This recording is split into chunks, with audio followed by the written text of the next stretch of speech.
नमस्कार दोस्तों, स्वागत है आपका साइंस जर्नी में। इस वीडियो को अंतिम तक देखिएगा। आज मैं इतिहास के उन काले चेहरों को दिखाने वाला हूं जिन्होंने भारत के एक्चुअल इतिहास को मिटाने की कोशिश की थी अंग्रेजों के समय में, और वही काम आज भी कुछ लोग कर रहे हैं। ऐसे लोगों की पहचान बहुत ही जरूरी है। इस वीडियो को अंतिम तक देखने के बाद आप खुद ही तय कर लीजिएगा। घटना 19वीं सदी की है, जब बौद्ध मार्ग के अभिलेख पाली प्राकृत भाषा में और धम्म लिपि में लिखे हुए बहुतायत मात्रा में मिलने लगे। ब्राह्मणों को तो जैसे सांप सूंघ गया था। उन्होंने पूरे भारत में यह प्रचारित कर रखा था, जिस देवनागरी लिपि में उनने सारी ब्राह्मण किताबें लिख रखी है, वेद, रामायण, महाभारत, गीता और तमाम ब्राह्मण ग्रंथ, उसकी लिपि देवों की लिपि है। वो देवनागरी है, देवों से ही उत्पन्न हुई है। उसकी पूरी पोल पट्टी खुल गई, क्योंकि जब ये धम्म लिपि को पढ़ नहीं पाए तो इनके सामने सीधा सा एक प्रश्न खड़ा हो गया, मतलब कि देवनागरी से पहले की ये लिपि है। और धम्म लिपि एक दो जगह पे नहीं मिली, पूरे भारत में मिली, अलग अलग जगहों पे। तो इससे ये भी साबित हो गया कि पूरे भारत में कभी धम्म लिपि बहुतायत मात्रा में थी, जिसे ये लोग पढ़ नहीं पा रहे हैं। यानी ये एक परजीवी हैं जो यहाँ की सभ्यता के ऊपर आकर बैठ गए हैं, यहाँ के कल्चर के ऊपर बैठ गए हैं। चूंकि बौद्ध मार्गी सर मुड़ा के रहते थे, तो ये भी सर मुड़ा के रहने लगे। चुटिया एक लटका लिए, थोड़ा सा डिफरेंस दिखाने के लिए। उन्हीं की तरह से भगवा पहन लिए। और अभी तो हाल ही में एक खबर भी आई है कि IIT गांधीनगर ने बताया है कि जो सोमनाथ टेम्पल है उसके नीचे एक बौद्ध कैव मिली है। तो खैर, इस पे तो अलग ही एक वीडियो बनाऊंगा। यहाँ पे हम बात करते हैं कि जब इनकी पोल खुलने लगी भाषा और लिपि पे, तब इनने क्या किया। ऐसे समय में जब इनकी लुटिया डूब रही थी, तब RM शास्त्री नामक एक ब्राह्मण आगे आया। अब उसने एक नया प्रोपेगेंडा स्टार्ट कर दिया कि नहीं, देवनागरी तो बहुत ज्यादा पुरानी लिपि है, और उसके लिए ये तरह तरह के फर्जी लेख लिखकर फेक न्यूज फैलाने लगा, जैसा कि आजकल भी उसके चेले चपाटे करते हैं। जब भी इनकी पोल खुलती है, तब ये फर्जी फैक्ट्स खुद से बनाकर और सोशल मीडिया में प्रचारित करने लगते हैं। बहुत लोगों को शिकायत रहती है कि मैं अपने सारे सोर्स या तो फॉरेनर राइटर्स के दिखाता हूँ, या फिर जो माननीय इतिहासकार हैं जो कि बहुजन वर्ग से आते हैं, OBC वर्ग से आते हैं, SC ST वर्ग से आते हैं, उनकी किताबों का भी हवाला देता हूँ। तो वहाँ पे जो ब्राह्मणवादी लोग हैं उनको बड़ी दिक्कत होती है कि नहीं, हमें तो सिर्फ ब्राह्मण की किताब का ही हवाला चाहिए। ऐसे केस में मैंने पता लगाया कि लिपि और भाषा में सबसे अच्छी किताब किसकी है। तब मुझे किसी ने बताया, गौरी शंकर ओझा नाम के एक राइटर हैं, उन्होंने बड़ी अच्छी किताब लिखी है, प्राचीन लिपि माला। तो उसी किताब का मैं हवाला दे रहा हूँ। जानकारी के लिए ये बता दूं कि 1918 में इनकी किताब का पहला संस्करण आया था, और 1947 में ये मरे थे। तो उस बीच में बहुत सारी इनने किताबें लिखी थी, और ये जो किताब आप देख रहे हैं, इसको फिर से संशोधित करके 2016 में छापा गया है, जो कि इसका 3rd एडिशन है। तो ये गलतफहमी मत पालिएगा कि ये 1918 की किताब है। इसमें साफ साफ लिखा है संशोधित। संशोधन और संशोधित का तो मतलब आप समझते ही होंगे। खैर, मुद्दे पे आते हैं। तो आर शास्त्री के बारे में गिरिशंकर ओझा अपनी किताब में लिखते हैं, आर शाम शास्त्री ने देवनागरी लिपि की उत्पत्ति के विषय का सिद्धांत नामक एक विस्तृत लेख में यह सिद्ध करने का यत्न किया है कि देवताओं की मूर्तियां बनने के पूर्व उनकी उपासना सांकेतिक चिन्हों द्वारा होती है, जो कई त्रिकोण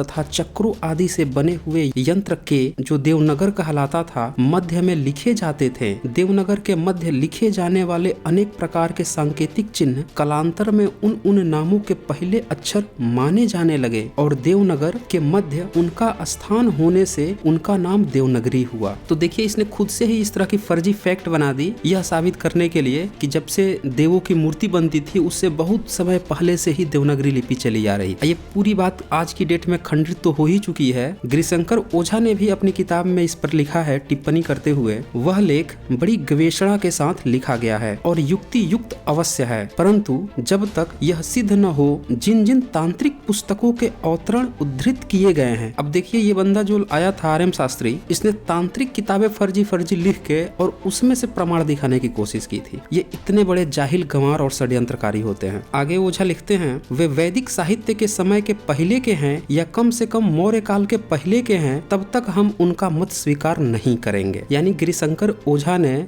RM शास्त्री के गपोड़ को पूरी तरह से नकार दिया। आप इसी से सोच लीजिए कि ब्राह्मणवादी कितने धूर्त होते हैं। मतलब जब ये फैक्ट आ गया कि देवनागरी पुरानी नहीं है, तो मान लेना चाहिए, तो नहीं, फर्जी की फैक्ट बना के उस पर डाले जा रहा है। और ये सोचिए कि उस समय इन लोगों ने जैसे जैसे सच्चाई खुल रही थी, उन तथ्यों को दबाने के लिए कितनी फर्जी किताब लिखी थी। सुब्बा राव शास्त्री का तो आपने नाम सुना ही होगा, फर्जी में विमान शास्त्र लिख दिया था, और जांच हुई थी तो पता चला कि ये तो खुद से ही लिख दिया था, चारों बगल बंटवा दिया था। वीडियो 19 आप देख लीजिएगा, उसमें पूरी तरह से पूरे डिटेल्स में रिसर्च पेपर के साथ मैंने दिखाया है। शास्त्रियों से हमेशा सावधान रहा करें। ये ये हद दर्जे तक गपोड़े होते हैं, कहीं भी धोखा दे सकते हैं। मैं सारे शास्त्रियों की बात नहीं कर रहा हूँ, उन निठल्ले शास्त्रियों की जो षड्यंत्र करते हैं। यहाँ पे एक बात और बता दूं, लोगों को लगता है कि मैं ब्राह्मणों के अगेंस्ट हूँ। मैं उस सिस्टम के अगेंस्ट हूँ जहाँ पे बच्चा जन्म लेता है किसी ब्राह्मण के घर और बचपन से उसके माता पिता उसे ट्रेनिंग दे देते हैं कि हम तो सर्वश्रेष्ठ है, हम तो ब्राह्मण हैं, और बचपन से ही धीरे धीरे उसको मानसिक आतंकवादी बनाकर ब्राह्मणवादी में ढाल ही देते हैं। अब जब शास्त्री पूरी तरह से नंगा हो गया देवनागरी लिपि पुरानी बताने पे, तब इन लोगों ने एक नई चाल खेली। अब एक नन ब्राह्मण बंदे को सामने लेकर आए, उसका नाम था जगन्नाथ वर्मा। अक्सर है यही होता है, ब्राह्मणवादी जब बुरी तरह से नंगा हो जाते हैं तब किसी बहुजन वर्ग के ही या किसी स्वर्ण के दूसरे कास्ट को ही आगे कर देते हैं। अब उस समय सम्राट अशोक के बहुत सारे शिलालेख मिल चुके थे, लेकिन उस पे जो लिपि लिखी हुई थी, जब नामकरण की बात आई तो साहित्य का सहारा लिया गया। उस समय एक बौद्ध साहित्य थी ललित विस्तर, उसमें एक जगह नाम आया था ब्राह्मी लिपि, और बहुत सारी किताबों में बंभी लिपि नाम आया, तब फिर इसका नाम ब्राह्मी किया गया। मतलब नामकरण भी बौद्ध किताब से ही किया गया है। जैनों के भी किताब में इसी तरह की बात आई है। हालांकि आज की डेट में सम्राट अशोक के सारे शिलालेख पढ़े जा चुके हैं, गुप्त काल के भी शिलालेख पढ़े जा चुके हैं, तो यह क्लियरली बात स्पष्ट हो गई है कि उस लिपि का नाम धम्म लिपि था। सम्राट अशोक ने लिखवाया था यम धम्म लिपि, और गुप्त वंश के समुद्रगुप्त ने भी लिखाया था यम धम्म लिपि। तो इस जगन्नाथ वर्मा ने क्या किया कि जब ये देखा कि अब तो वेदों की जो लिपि है देवनागरी, ब्राह्मण ग्रंथों की जो लिपि है वो तो पुरानी साबित हो नहीं रही है, अब ब्राह्मण प्रचारित करते आए थे कि सबसे पुरानी लिपि यही है, तब इसने एक नया गेम खेल दिया। अब यह प्रचारित करने लगा और बहुत सारे लेख लिखने लगा कि ब्राह्मी लिपि का विकास वैदिक चित्र लिपि से ही हुआ है, ताकि ये साबित कर सके कि जो बौद्धों की लिपि है उससे भी पुराने वेद हैं। देखिए कितना बड़ा गेम खेला गया है उस समय। पूरे गेम को समझने की जरूरत है। जो भारतीय हैं, किसी भी वर्ग से आते हो, बहुजन से आते हो, स्वर्ण से आते हो, जो एक्चुअल पॉइंट है इतिहास के वो छुपा लिया जाता है, बताया ही नहीं जाता है, इसीलिए वो बेचारे कंफ्यूज रहते हैं। इनमें उनकी भी गलती नहीं है। जगन मोहन वर्मा ने इस तरह की बातें प्रचारित की, ये बात मैं भी नहीं कह रहा हूँ, ये बात गृहशंकर ओझा ने ही लिखा है। अब ओझा की तो बात आप मानेंगे ना, देखिए उनने क्या लिखा है। पेज 78 पे लिखा है उनने, बाबू जगन मोहन वर्मा ने एक लंबा चौड़ा लेख लिखकर यह बतलाने का यत्न किया कि वैदिक चित्रलिपि या उससे निकली हुई सांकेतिक लिपि से ब्राह्मी लिपि का विकास हुआ है। अब इस पर इनने अपनी टिप्पणी लिखते हैं गृहशंकर ओझा, परंतु उस लेख में कल्पित वैदिक चित्रलिपि के अनेक मतमाने चित्र अनुमान करके उनसे भिन्न अक्षरों के विकास की जो कल्पना की गई है, उनमें एक भी अक्षर की उत्पत्ति के लिए कोई भी प्राचीन लिखित प्रमाण नहीं दिया जा सका। ऐसी दशा में उनकी यह कल्पना रोचक होने पर भी प्रमाण रहित होने से स्वीकार नहीं की जा सकती। तो जगन मोहन वर्मा ने गपोड़ तो दिया, लेकिन सबूत तो था नहीं, और केवल गपोड़ने वाली बात को तो मना नहीं जा सकता। तो यहाँ पे भी गृहशंकर ओझा ने उनकी बात को नकार दिया। तो ये तो था ब्राह्मणवादी षड्यंत्र का एक छोटा सा पोर्शन। आगे मैं और भी इनके षड्यंत्र लाते रहूंगा। अब बात करते हैं कि लिपियों का विकास कैसे हुआ। गृहशंकर ओझा पेज 102 पर लिखते हैं, ईसा की 4वीं शताब्दी के पीछे, यानी कि 3री सदी की लास्ट और 4वीं सदी की शुरू की बात हो रही है, लेखन शैली में अक्षरों के रूप में परिवर्तन होते होते संयुक्ताक्षर क, श, में, क और श के मूल रूप अस्पष्ट होकर उसका एक विलक्षण ही रूप छ बन गया। अब बौद्धों ने छ को भी वर्णों अर्थात मात्रिकाओं, सिद्ध मात्रिकाओं में स्थान दिया। इसी तरह पीछे से संयुक्ताक्षर ज, य के ज और य के रूप अस्पष्ट होकर उसका एक विलक्षण रूप ज्ञ बन गया। तब उसको भी लोगों ने वर्णों में स्थान दिया। तो यहाँ पे दो बातें आई हैं। पहला कि 4वीं सदी तक छ शब्द नहीं पाया जाता था, और 4वीं सदी में भी जो दो अलग अलग शब्द हैं, आधा क और श,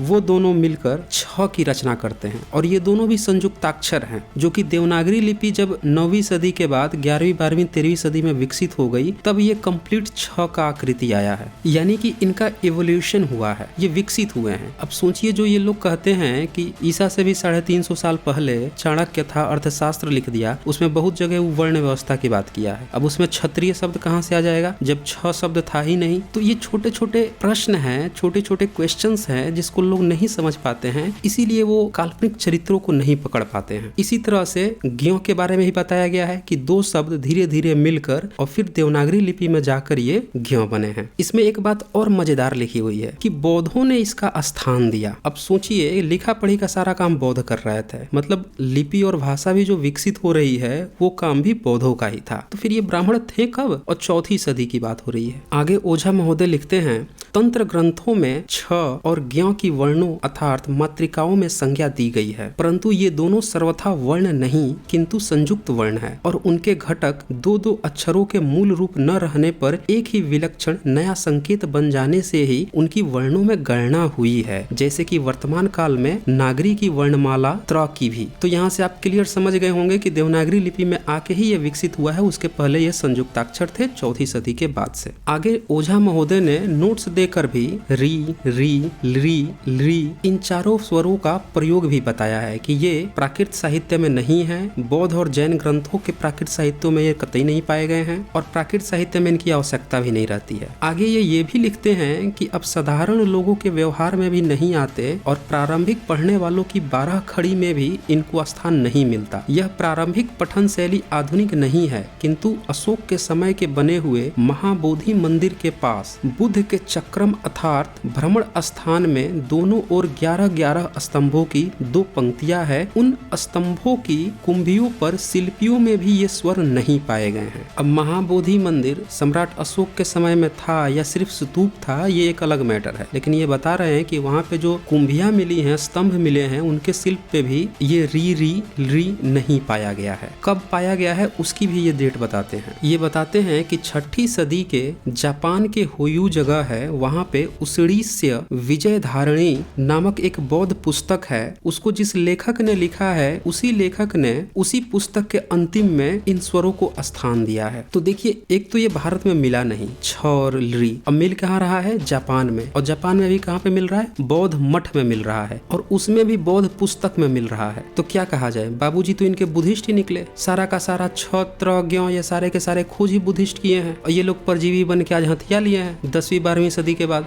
आगे ओझा जी ये भी लिखते हैं कि भारत में भी हसरासोल में 12वीं सदी के अभिलेख में मिला है और वो भी जो 12वीं सदी का अभिलेख है वो भी बौद्ध तांत्रिक शिलालेख है। आप देख लीजिए खुद ही, माने इनके सारी की सारी चीजें ही बौद्धों की देन है, इनका अपना कुछ भी नहीं है। शब्द रचना, वर्ण रचना, भाषा, लिपि सारी की सारी बौद्धों की देन है। अब सोचिए, जब री शब्द 6ठी सदी में जापान में मिल रहा है, भारत में 12वीं सदी में मिल रहा है, तो इसी से आप समझ जाइए कि ये ऋषि ऋग्वेद कैसे ये जानते होंगे या लिखते होंगे। जब ये इवॉल्व होके अब बुद्धिस्ट ग्रंथों में आया है पहली बार, तो ये ऋग्वेद शब्द कहाँ से लेकर आ गए थे? 3500 साल पहले, और कोई तो 2 अरब साल पहले पहुंचा देते हैं। कितना बड़ा घालमेल है। ये तो बस एक छोटा सा एग्जाम्पल था इनके षड्यंत्र को दिखाने का। ये सिर्फ बुद्ध की मूर्ति को ही लहंगा, चुनरी, साया, ब्लाउज पहनाकर और इनके महाविहार को कब्जा करके मंदिर नहीं बनाए हैं, बल्कि ये पूरे के पूरे बौद्ध शब्दावली तक को भी कब्जा लिए हैं। उनके शब्दों को, वर्णों को, उनकी भाषा को, उनकी लिपि को। एक बात तो आप समझ गए होंगे कि ये जितने भी छत्र ज्ञ री हैं, ये सारे के सारे एवोल्यूशन के द्वारा ही प्रकट हुए हैं और धीरे धीरे प्रकट हुए हैं 3री-4थी शताब्दी के बाद, और फाइनली देवनागरी में आकर ये अपने रूप में आए हैं और उसके बाद ही सारे संस्कृत के ग्रंथ लिखे गए हैं। इसके साथ ही मैं आपको ये भी बताना चाहता हूँ कि साइंस जर्नी का ही एक दूसरा चैनल है रेशनल वर्ल्ड, उसको भी सभी लोग सब्सक्राइब कर लीजिए। जल्द ही उस पे भी मैं लाइव आपको मिल सकता हूँ अगले कुछ दिनों में, क्योंकि बहुत लोगों की डिमांड है लाइव आने की।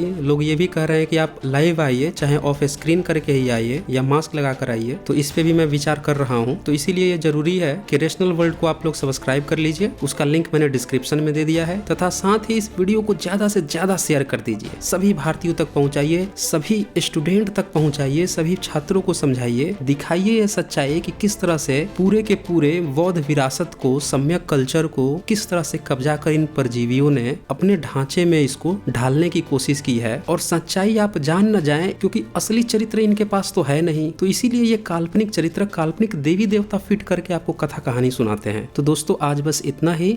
धन्यवाद।